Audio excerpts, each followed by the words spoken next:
वालेकुम जी, welcome back my YouTube channel Jadeed vision club. दोस्तों उम्मीद करते हैं सब भाई खैरियत से होंगे। फिर फाटो मिले दोस्तों हमारी मैर भर ला यार, छत हमारी यार खुड्डा जो है ना जगह जगह से ना लीक होना शुरू हो गया। और बाबा जी आए हैं, बाबा जी ने खुड्डे की सारी पुटाई कर दी है।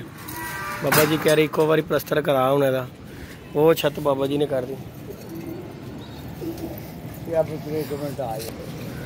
ये जी देखें बाबा जी ने एक नीचे वाला पिंजरा तो जो है छत उसकी प्लस्तर कर दी है, और इस छत का जो है सारी पुटाई कर दी है। छत बहुत बड़ी है हमारे से जो है ना, ये चेक कराता हूँ आपको। ये देखिए सब पुटाई हो गई है, वायर साहब लगे हुए हैं, ये इकट्ठा कर रहे हैं सामान सारी बजरी ऊपर से इकट्ठी कर रहे हैं, मैर इकट्ठी कर रहा है। और बाबा जी बैठ गए कमीज शमीज उतार कर। बाबा कह रहे हैं पक्का काम कर रहे हैं बाबा जी, पक्का करना है।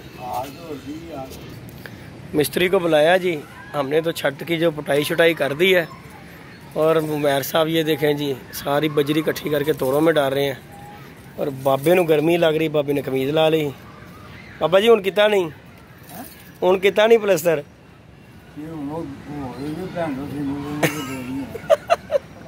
नहीं साढ़े पास का भी काम नहीं गा बाबा जी। अच्छा जी, लेकिन मिस्त्री का काम बाबा जी मिस्त्री का ही है। हाँ तो बाबा जी मैं क्या पक्का काम कर ली है, बारिशां होनी है अगे टाइट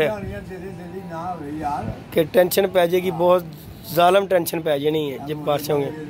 बड़े सुराख बाबा जी निकल आए। ये देखें जी वीवर कबूतर सब नीचे उतारे हैं, पिंजरा खाली किया है, तो प्लस्तर श्लस्तर करवाने लगे। इसके बाद इंशाल्लाह रंग शंग भी करवाएंगे, इसे रंग रुंग करवा के फिर शौक किया करेंगे आप दोस्तों के साथ वीडियो शेयर।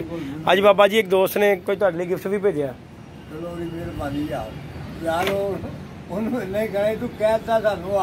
बकार भाई ने यार चकवाल दे बाबा जी, उन्होंने बाबा जी ਤੁਹਾਡੇ ਲਈ भेजा सूट, ਤੇ ਉਂਝ ਦਾ ਹੀ ਮੇਰੇ ਲਈ भेजा। ਰਿਓੜੀਆਂ ਵੀ ਘਲੀਆਂ ਨੇ ਚਕਵਾਲ ਦੀਆਂ ਸਵਾਤ ਉਹਨਾਂ ਨੇ। बाबा जी वो कहते नहीं मेरा दिल कर रहा कि ना मैं तुहानू चकवाल दियां रिओड़ियां तोहफा भेजा। मैं कहा जी मेर तुहाडी मर्जी है। हुण मैं चीज़ां घर छड्ड आया वां, वीडियो नाल ला के दे देंगा और तस्वीर खिंच के ला देंगा नाल। कहता जी बाबा जी ने मेरी तरफ सलाम देना मेरी तरफों। उन्होंने की दिता बाबा जी, हैंड फ्री भी दी है, फिर अत्तर भी दिता है, साफा दिता है, 2 सूट दिते ने, जैकेट मैनू दी है। और नहीं यार पुत्रो सानू कोई लालच नहीं है यार, उन्होंने पहले भी भेजा सी, उन्होंने पहले रिओड़ियां मेरियां घलियां ने, वो मेरे तक पहुंची नहीं। नहीं कप्तान नू याद नहीं रहा, बस वो भुल भुलेखा हो गया, उन्हें तद दोबारा घल दित्तियां। उन्होंने फिर चेचा दोबारा घलियां ने। मैं कहा यार ना भेजो कोई गल नहीं की। इंशाल्लाह जी आपको नेक्स्ट कल इंशाल्लाह आपके साथ मुलाकात होगी। आज ही हम कर रहे थे, जानों का टाइम हो गया जी वीवर, तो ये प्लस्तर शलस्तर करवा के फिर रंग शंग करवाएंगे हम भी इंशाल्लाह। शौक करेंगे कि नहीं बाबा जी, फुल शौक करांगे। लें जी वीवर, वीडियो को लाइक कीजिएगा, शेयर कीजिएगा, सब्सक्राइब करना बिल्कुल नहीं भूलना। मिलते हैं नई वीडियो नए कॉन्टैक्ट के साथ, इजाज़त दीजिएगा जी, अल्लाह हाफिज़।